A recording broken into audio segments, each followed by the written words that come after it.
3, 2, 1.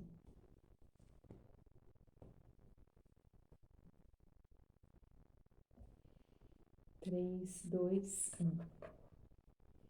Olá, amigos! Sejam todos muito bem-vindos de volta ao canal Creio, Logo Sei. Hoje é domingo, dia de Você Sabia? E no Você Sabia de hoje nós vamos à parte 2 do nosso vídeo sobre as festas judaicas, as festas bíblicas. Então, nós falamos na semana passada sobre as festas da primavera, as 4 primeiras festas que o Senhor Jesus já cumpriu todas. E agora nós vamos falar das outras 3 festas que acontecem lá no outono, estão acontecendo agora neste período e que o Senhor Jesus ainda vai cumprir. Antes de continuarmos, peço a você por gentileza, se você ainda não é inscrito aqui no nosso canal, que você se inscreva, ative o sininho para receber as notificações, deixe o seu joinha para nós, nos siga lá nas redes sociais também, no Instagram e no Facebook. Muito obrigada! E hoje, então, nós vamos concluir o nosso estudo falando sobre as 3 festas que acontecem no período do outono lá em Israel, no hemisfério norte, que acontecem exatamente agora, que são a festa das trombetas, o dia da expiação e a festa de tabernáculos. Elas estão acontecendo exatamente nesse período. A festa das trombetas foi dias 7 e 8 de setembro. A festa da expiação foi agora, do dia 15 para o dia 16. E a festa dos tabernáculos vai ser a próxima segunda-feira, dia 20 de setembro. E lá eles estão entrando no outono, assim como nós aqui estamos entrando na primavera. E como nós já dissemos, o Senhor Jesus já cumpriu as outras 4 festas, que são as festas da primavera, porque a palavra diz que tudo o que veio antes era sombra, né, para a realidade que se cumpriria em Cristo Jesus. Então, todas as festas eram, na verdade, um prelúdio, um presságio daquilo que viria a ser em Cristo Jesus. Então, Deus instruiu o povo os seus rituais, nada mais nada menos para preparar a eles e a nós para tudo aquilo que o Senhor Jesus cumpriria em seu ministério, tanto na sua primeira vinda quanto na sua segunda vinda. Então, vamos começar falando da festa das trombetas. A festa das trombetas também é conhecida lá em Israel como Rosh Hashanah, como nós já falamos. Ela significa cabeça do ano. Para eles, né, essa festa também marca o ano novo civil. Ela acontece no primeiro dia de Tishrei, que na Bíblia seria o 7º mês. Era o primeiro, lá no tempo da criação, com Adão e Eva, era o primeiro mês do ano. Mas quando o povo saiu do Egito para a terra de Canaã, ali na festa da Páscoa, Deus mudou o calendário. E o 7º mês, Nissan, que era o mês que eles estavam vivendo ali, por causa da Páscoa, virou o primeiro mês. E o mês de Tishrei, que era o primeiro, virou o 7º. Então, 1º de Tishrei é o dia em que se acredita que o homem foi criado, que seria o 6º dia da criação. E essa festa, ela também ela acontece em 2 dias, porque ela celebra também a lua nova. E não se sabe na realidade em que dia a lua nova vai aparecer, se é no primeiro ou no segundo dia da festa. Então, por isso a festa leva 2 dias. Vamos ler lá em Levítico 23, onde a festa foi instituída pelo Senhor. 23. Disse o Senhor a Moisés: diga também aos israelitas: no primeiro dia do 7º mês, vocês terão um dia de descanso, uma reunião sagrada, celebrada com toques de trombeta. Não realizem trabalho algum, mas apresentem ao Senhor uma oferta preparada no fogo. Então, aqui nós vemos Deus instituindo, assim como nesse capítulo de Levítico 23, nós vemos a instituição de todas as 7 festas, aqui do 23 ao 25, Deus está falando, dando os detalhes de como celebrar a festa das trombetas. E até hoje, o povo para por 2 dias, tocam o chofar, que são aqueles chifres de carneiro, né? Tocam o chofar, que é a trombeta, que são as trombetas, e ali se começam 10 dias de grande temor, né, de grande contrição e arrependimento. Então, o que nós entendemos, queridos, que ainda vai acontecer na festa das trombetas, em algum ano, em alguma festa das trombetas, será o arrebatamento da igreja. É lógico que existem inúmeras linhas teológicas, né? A escatologia mesmo tem diversas opiniões, correntes teológicas, mas nós cremos, eu pelo menos creio, que o Senhor Jesus arrebata a sua igreja da terra antes dos 7 anos da grande tribulação, e isso deve acontecer na festa das trombetas. Você pode até me perguntar: ah, mas como você sabe disso? Ou como você pode afirmar uma coisa dessas? Porque Jesus disse que ninguém sabe o dia nem a hora. É verdade.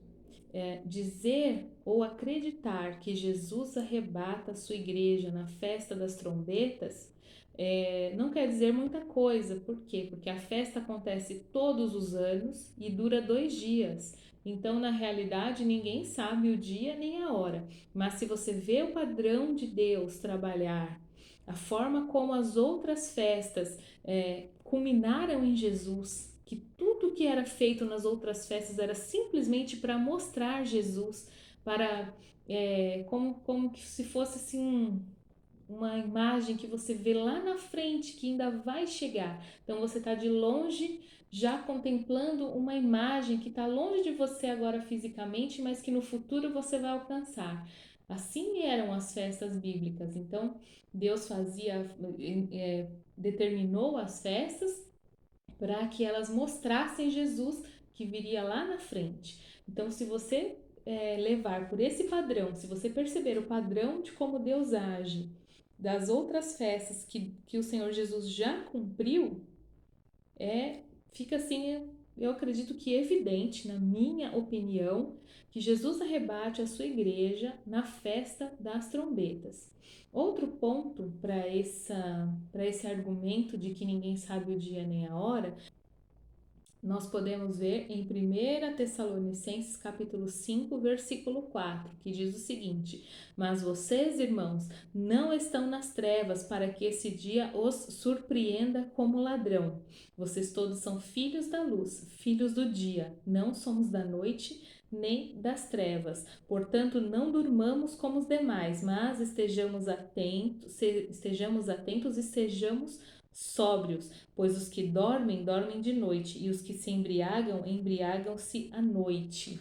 Então aqui nós podemos ver que o apóstolo Paulo está dizendo para nós: esse dia não é para pegar vocês de surpresa.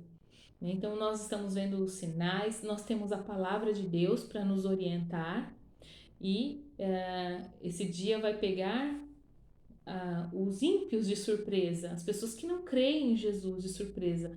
Não o crente não será pego de surpresa. Por quê? Porque nós devemos estar sempre atentos e vigilantes. E aí você estudando a palavra e vendo esse tipo de coisa, você já fica ainda mais atento, ó. Pode ser que seja em determinado período. Outro ponto são os nomes que essa festa tem. A festa das trombetas tem inúmeros nomes. A gente pode até ver porque hoje os judeus chamam de Rosh Hashanah, que é o cabeça do ano, e nós sabemos que ela tem o nome de festa da lua nova, festa das trombetas. Vamos ver então alguns nomes que essa festa tem. O primeiro, toque da trombeta. E aí nós podemos ler Salmos 47, versículo 5. Deus subiu em meio a gritos de alegria, o Senhor em meio ao som de trombetas. Olha que interessante aqui, falando de subir e em alegria.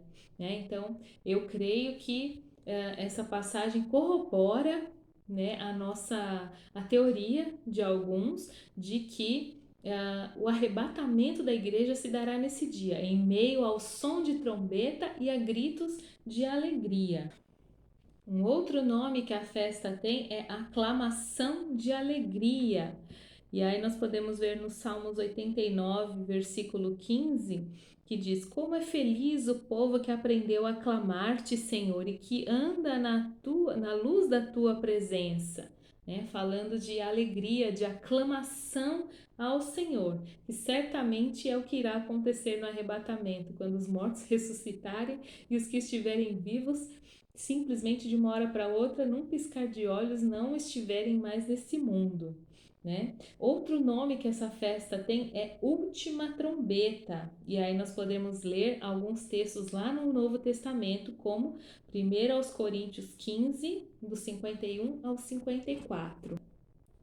Eis que eu lhes digo um mistério: nem todos dormiremos, mas todos seremos transformados. Num momento, num abrir e fechar de olhos, ao som da última trombeta, pois a trombeta soará, os mortos ressuscitarão incorruptíveis e nós seremos transformados. Aleluia! Que passagem maravilhosa essa!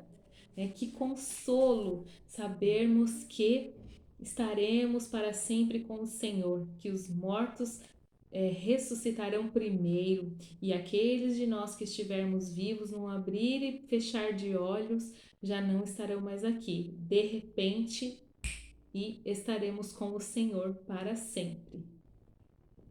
E aí, nesse texto sobre a última trombeta, detalhe, viu, gente? Esses nomes não foram os cristãos quem deram para a festa, não, foram os judeus. Então, os judeus mesmo chamam ela de última trombeta. E aí, nós podemos ver o link com 1 Tessalonicenses 4, a partir do 13.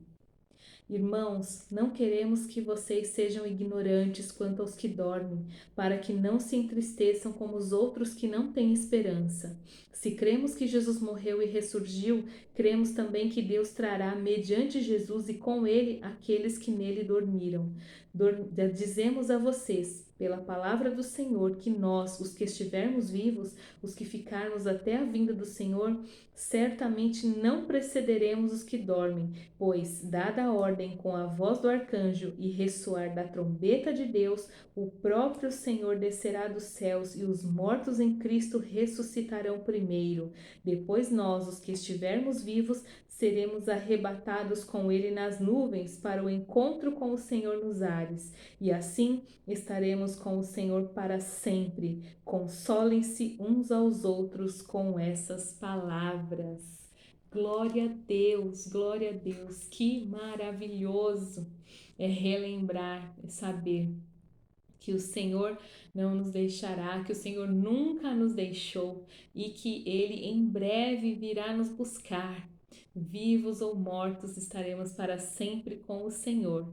Aliás, os que dormiram em Cristo já estão com Ele, mas terão seus corpos ressuscitados para serem incorruptíveis, para terem corpos incorruptíveis, e os vivos aqui terão seus corpos transformados. Aleluia! Louvado seja o Senhor por isso. Então, nós entendemos aqui, queridos, que são argumentos, só os nomes da festa, os nomes que os judeus deram para a festa, já são argumentos para entendermos que realmente nesta festa, Jesus cumprirá o chamado da igreja. Jesus irá retirar a igreja do mundo para que depois se inicie em seguida a grande tribulação. O noivo vai aparecer no céu e esperar sua noiva no céu, né? Nós podemos ver também que essa festa começa no primeiro dia de Tishrei, como nós já falamos, e dali se iniciam 10 dias de grande temor, de grande contrição e arrependimento, porque o povo, os judeus, eles creem que a tradição, né, dos rabinos diz que nesse dia Deus abre os livros, né? E decide quem vai viver e quem vai morrer. E eles entendem que existem três tipos de pessoas: os justos, os mais ou menos e os ímpios. Então, os ímpios já era mesmo. Agora, os justos e os mais ou menos têm esse período de 10 dias para implorar o perdão de Deus, né? Para se arrepender dos seus pecados, para que Deus os escreva no livro, né? Então, se você ver um judeu desejando um feliz ano novo nessa festa, ele vai dizer isso, que o seu nome esteja, os nossos nomes estejam inscritos no livro da vida. E aí eu entendo que existe mais um argumento para que creiamos nessa teoria de que o arrebatamento da igreja se dará na festa das trombetas. Porque a tradição, lá nos tempos bíblicos, quando existia o templo, existia o serviço dos sacerdotes, dizia o seguinte: após a festa, há 7 dias, né? Como os 10, nós já falamos, começa no primeiro dia e vai até o dia da festa, o dia da expiação, são 10 dias.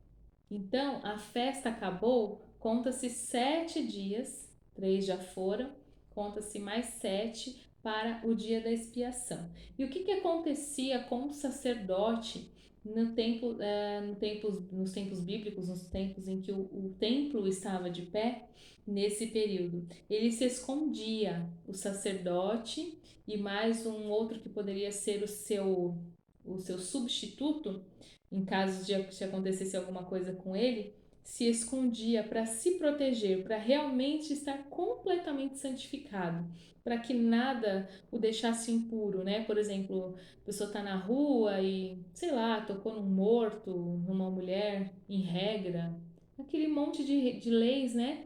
Que existiam antes que poderia deixar um sacerdote impuro. Então, para que nada acontecesse, para que ele estivesse totalmente preparado para o dia da expiação, que viria no 10º dia, ele se escondia, ficava guardado, se protegendo. E aí, se nós entendermos dessa forma, casa muito bem com esse entendimento pré-tribulacionista de que o Senhor Jesus arrebata a sua igreja, né? Os mortos e os vivos se encontram com Jesus nos ares e estão a salvo, escondido. E o que se inicia em seguida? O que vai acontecer assim que o arrebatamento acontecer? Os 7 terríveis anos de grande tribulação, de juízo de Deus sobre a terra.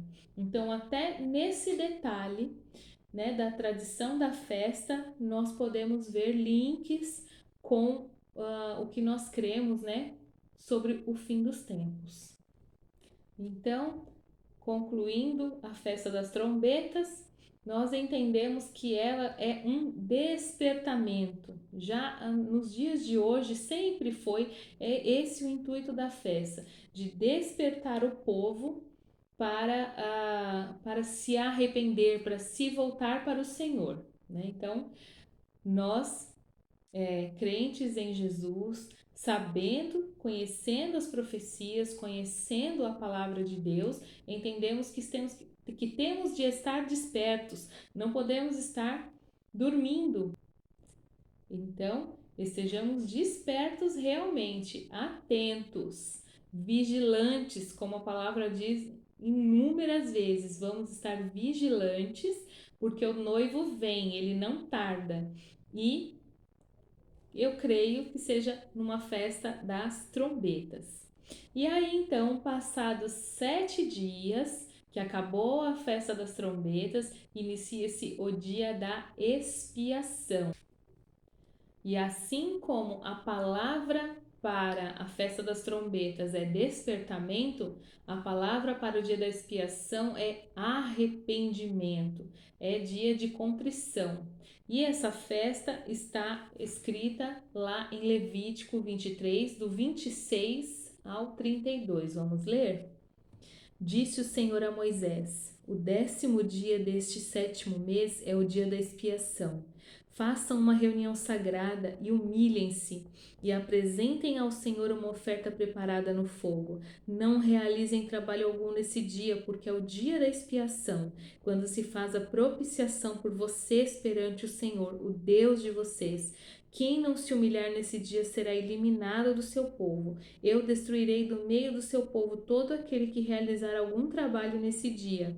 Vocês não realizarão trabalho algum. Este é um decreto perpétuo para suas gerações, onde quer que vocês morarem. É um sábado de descanso para vocês, e vocês se humilharão, desde o entardecer do 9º dia do mês até o entardecer do dia seguinte. Vocês guardarão este sábado. Então aqui Deus diz o que acontecia nesse dia. Era o dia para a expiação dos pecados de toda a nação. Então, o que acontece é que era nesse dia que o sumo sacerdote entrava no Santo dos Santos. Era o único dia em que o sumo sacerdote podia adentrar o Santo dos Santos, o lugar santíssimo, né? Que existia um véu muito grosso, muito alto, que separava o lugar santo do Santo dos Santos. Então, apenas uma vez por ano, no dia da expiação, o sacerdote podia entrar e ali pedir perdão a Deus pelos pecados de toda a nação, inclusive os dele. Hoje em dia, o Templo de Jerusalém não existe, né? Faz 2000 anos que ele foi destruído. Então, os judeus sem o templo, o que eles fazem? Eles fazem um jejum de mais ou menos 25 horas, né? Para pedir perdão a Deus pelos seus pecados. É um tempo realmente de contrição. Os judeus não trabalham, em Israel tudo para, só não para os serviços essenciais, né? Polícia, exército, hospitais, o resto tudo para. Muitas ruas são fechadas, realmente para que as pessoas tenham esse tempo de reflexão, né? De arrependimento diante de Deus. A maioria deles passam horas e horas, mais de 6 horas nesse dia na sinagoga, rezando, orando, pedindo a Deus perdão pelos seus pecados. Mas nós já sabemos, nós que estamos em Cristo, que estamos na luz, sabemos que o sacrifício do Senhor Jesus lá na Páscoa, o Cordeiro de Deus, foi suficiente para a expiação dos pecados. O Senhor se fez maldição por nós.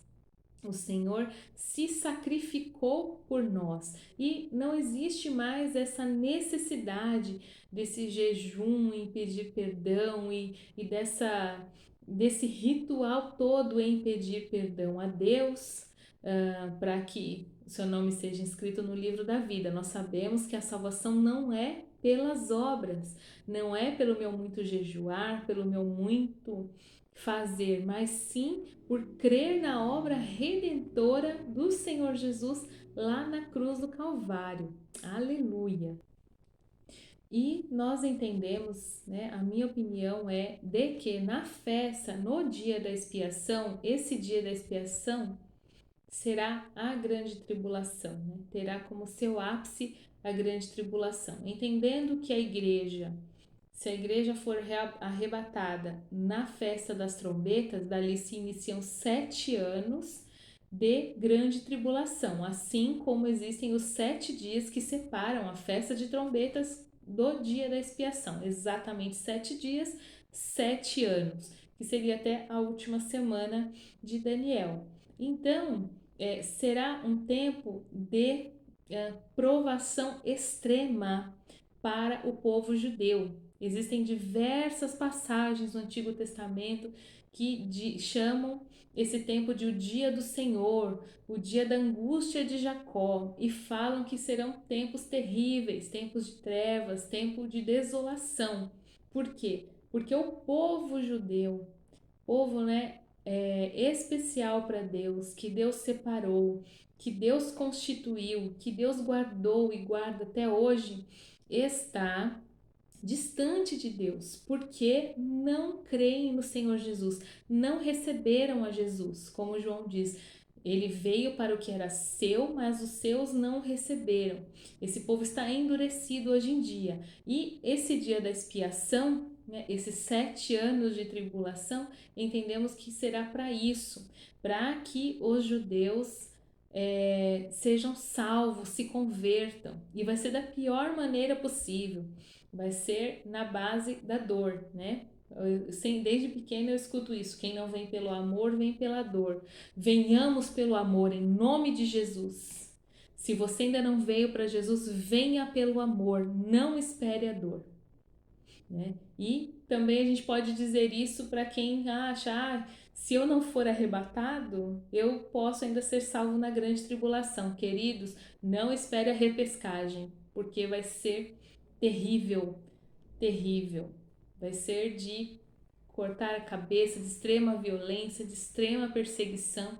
Não será fácil. Então, às vezes, quem hoje já quer ter uma vida aí mansa, quer andar pela porta larga, achar que depois vai conseguir passar pela porta estreitíssima é muito complicado, porque vai ser pago com a vida. E então nós podemos entender isso, que os judeus virão na sua maior parte, pela dor, porque hoje ainda estão com o coração endurecido. E quando tudo acontecer, quando as profecias se cumprirem lá nos 7 anos, na última semana de Daniel, eles então entenderão, né, seus olhos abrirão, se converterão ao Senhor Jesus Cristo. E nós podemos ver isso em Romanos 11, do 25 ao 27. Irmãos, não quero que ignorem este mistério, para que não se tornem presunçosos.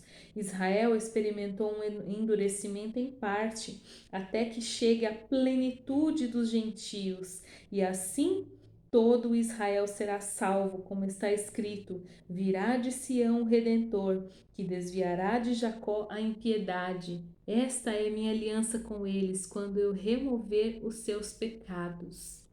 Amém. Então, olha aqui, Paulo já dá até a deixa, né? Quando vir a plenitude dos gentios, então todo Israel será salvo. Entendemos isso, que é quando acabar o tempo da igreja, né? Nós estamos nos 2000 anos da igreja, nos últimos dias, e essa janela vai fechar, essa porta vai se fechar, vai se cumprir a plenitude dos gentios, e então Deus voltará a tratar com Israel, como era antes da igreja, antes de Jesus vir ao mundo. E nós podemos ver também claramente um link entre Romanos 11 com Zacarias 12, do 9 em diante. Vamos ler? Naquele dia procurarei destruir todas as nações que atacarem Jerusalém, e derramarei sobre a família de Davi e sobre os habitantes de Jerusalém um espírito de ação de graças e de súplicas. Olharão para mim, aquele a quem traspassaram, e chorarão por ele como quem chora a perda de um filho único, e se lamentarão amargamente por ele, como quem lamenta a perda do filho mais velho. Vamos ler também Zacarias 13:6. Se alguém lhe perguntar: que feridas são estas no seu corpo? Ele responderá: fui ferido na casa de meus amigos. Olha que palavra forte. Aqui o profeta Zacarias está vendo que vai acontecer lá na frente, lá no final da grande tribulação, quando Jesus voltar e os judeus Deus vai derramar sobre eles um espírito de ação de graça, de súplicas, e eles vão olhar para Jesus, aqueles a quem eles mesmos traspassaram, e se lamentarão como se tivessem perdido um filho único. E aí lá no 13 diz, né, no 13:6, que eles vão perguntar para Jesus: que feridas são essas, né? As chagas do Senhor nas mãos, nos pés, e aí e no lado. E ele vai dizer: são as feridas com que fui ferido na casa dos meus amigos. Quer dizer, entre os judeus, entre os seus amados. E ali o povo se converterá ao Senhor. Então, entendemos que a festa, o dia da expiação, será o cumprimento da expiação dos pecados de Israel, do retorno de Israel à videira verdadeira que é Jesus, do regresso de Israel aos braços de Yeshua, né? Israel entendendo que Jesus é o Messias e chamando de Yeshua HaMashiach, Hoje eles dizem as piores atrocidades a respeito de Jesus. Existem muitas mentiras nas suas tradições, né, no seu Talmud, Midrash, em todos os seus livros que são as tradições orais, que não são a Bíblia, falando mal de Jesus, difamando o Senhor Jesus. Mas entendemos, né, a palavra diz que eles estão com os olhos vendados e que nós não devemos ser presunçosos, nós não devemos julgá-los, né? Porque se Deus tirou eles, que são os amados de dentro da videira, quanto mais aqueles que foram enxertados.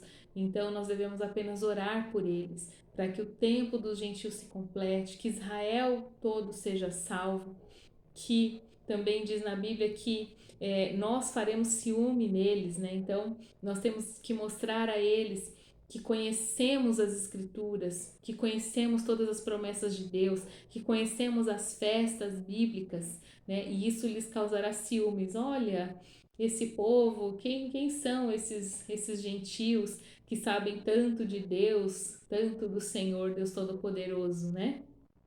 E isso despertará a curiosidade neles e também o Senhor Jesus pode se revelar a eles através disso.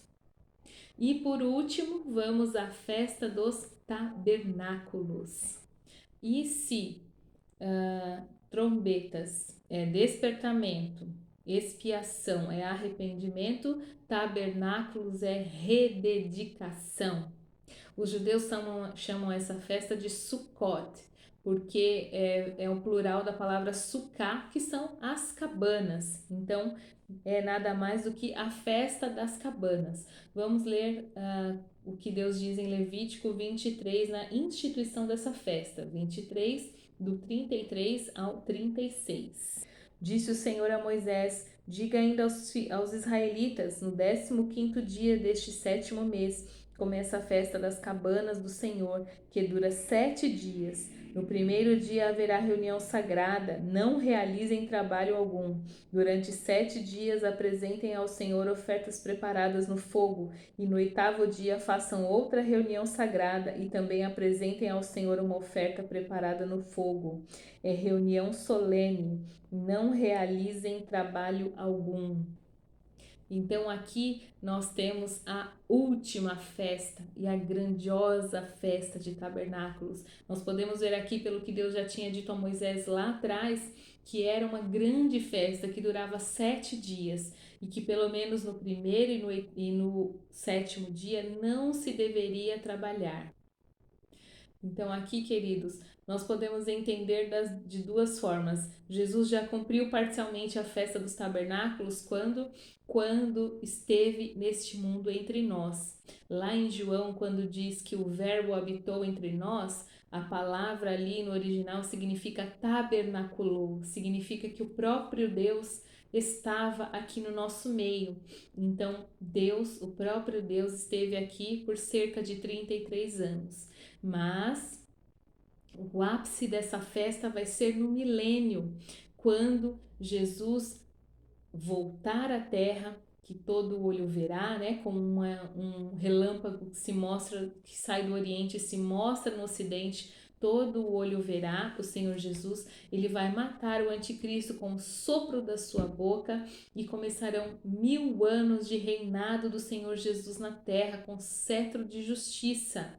É o Senhor Jesus quem vai governar a terra e provavelmente os seus salvos, a igreja, também ajudarão nessa tarefa. Por isso que também diz lá em Pedro que somos sacerdotes reais, nação santa, povo adquirido, que julgaremos as nações.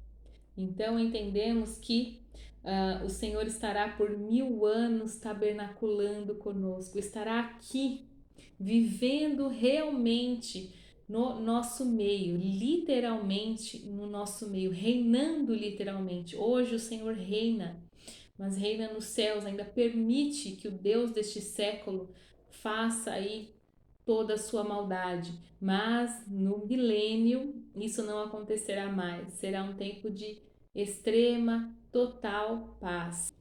Antes da gente falar mais sobre o milênio, vamos entender mais um pouquinho da festa, né? Que é uma festa extremamente alegre. Até hoje os judeus fazem cabanas e pelo menos fazem as suas refeições dentro das cabanas, né? É uma grande diversão para as crianças.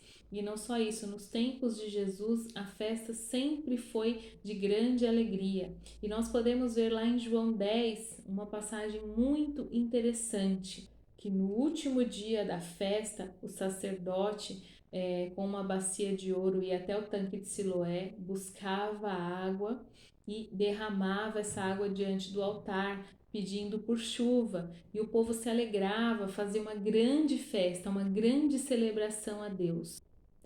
E havia o toque do chofar naquela celebração, e o sacerdote dava 7 voltas em redor do altar, e o povo cantava, clamava e se alegrava atrás dele, né? E dizia: Adonai, Hoshiana, Senhor, salva-nos e faze-nos prosperar. Né? Então, isso era um ritual que existia. Então, quando o Jesus pronuncia essas palavras e o povo estava ali se alegrando e clamando e dizendo, né, Adonai, Hoshiana, Senhor, salva-nos, faz-nos prosperar. Eles estavam pronunciando o nome do Senhor Jesus, porque o nome de Jesus no original é Yeshua, que significa Jeová é salvação. Então eles estavam pronunciando o nome de Jesus. Então Jesus aparece no último dia e fala: quem tem sede, venha a mim e beba. Eu estou aqui, eu estou tabernaculando entre vocês, né? E faz esse maravilhoso apelo, essa palavra, esse discurso maravilhoso. Mas sabemos sim também que, como já falamos agora no princípio, que também no milênio estaremos, né, o Senhor Jesus estará cumprindo totalmente a festa de tabernáculos. Vamos ler algumas passagens que nos mostram isso? Zacarias 14, versículo 4. Naqueles dias os seus pés estarão sobre o Monte das Oliveiras, a leste de Jerusalém, e o monte se dividirá ao meio, de leste a oeste, por um grande vale. Metade do monte será removido para o norte, a outra metade para o sul.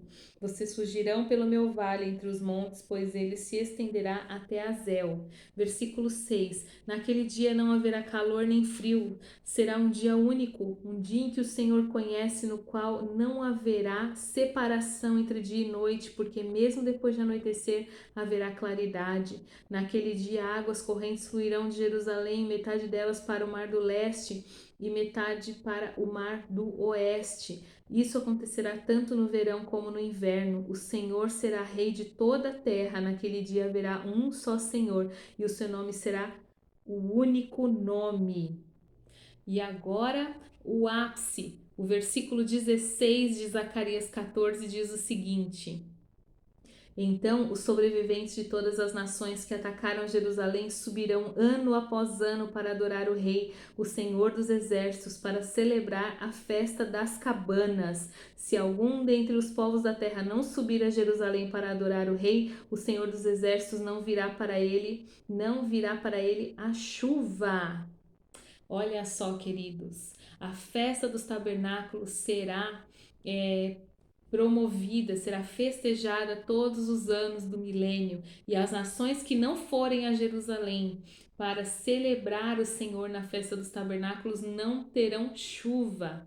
Olha só que interessante, né? Como a festa dos tabernáculos terá o seu ápice nos 1000 anos do reinado de Cristo. Nós podemos ver sobre esses 1000 anos do reinado de Cristo também em Apocalipse 20, do 4 ao 6. Vamos ler?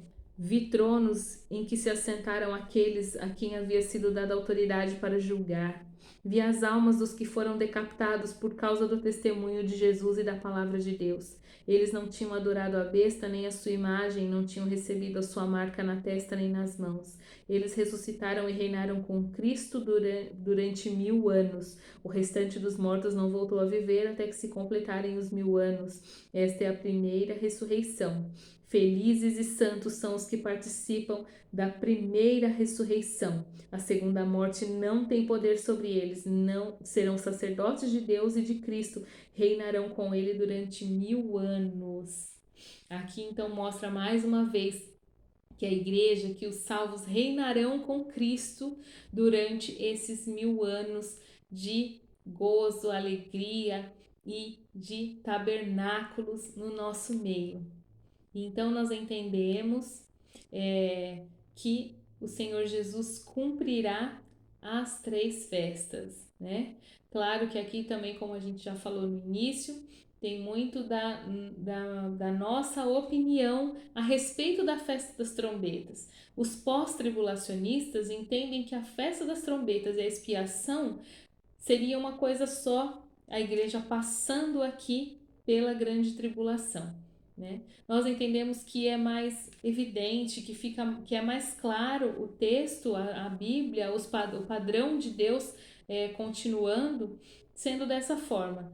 Jesus arrebata a sua igreja na festa das trombetas, e aí durante 7 anos da grande tribulação é a expiação, é o tratamento de Deus com o povo de Israel. E nos tabernáculos, Jesus volta à terra para reinar, volta com a sua igreja para reinar, para livrar a Israel das mãos do iníquo, do mal. E então começam-se 1000 anos de festa dos tabernáculos. E eu espero que este estudo tenha sido de utilidade para você, que ele edifique a sua vida, edifique os seus estudos com Deus, o seu estudo da palavra, e que tenha sido de alguma forma abençoador para você. Então, mais uma vez, né, não vamos desprezar o Antigo Testamento, as leis do Senhor, porque as leis que estavam lá nas tábuas, Deus escreveu no nosso coração. Devemos amar ao Senhor, ele não é um Deus diferente, o Deus do Velho Testamento não é diferente do Novo, de forma nenhuma. Tudo que estava no Velho Testamento se cumpriu ou se cumprirá em Jesus Cristo. Amém? Então, guardemos os princípios, amemos, né, as festas do Senhor, os princípios do Senhor. Vamos guardar, vamos observar, né, não os rituais, mas sim os princípios de Deus e aguardar, né? Estejamos vigilantes, sejamos prudentes com nossa lâmpada, com o nosso azeite estocado, né, que é o Espírito Santo, em comunhão com o Espírito Santo. Estejamos vigilantes em nome de Jesus para não sermos pegos de surpresa, estarmos prontos no dia em que o Senhor arrebatar a sua igreja. Maranata, ora vem Senhor Jesus, amém? Diga aí você onde estiver, Maranata, ora vem Senhor Jesus, amamos tua vinda, Senhor, aleluia. Eu espero que você tenha um dia muito abençoado e amanhã a gente se vê aqui de volta. Um grande abraço e fiquem todos na paz do Senhor.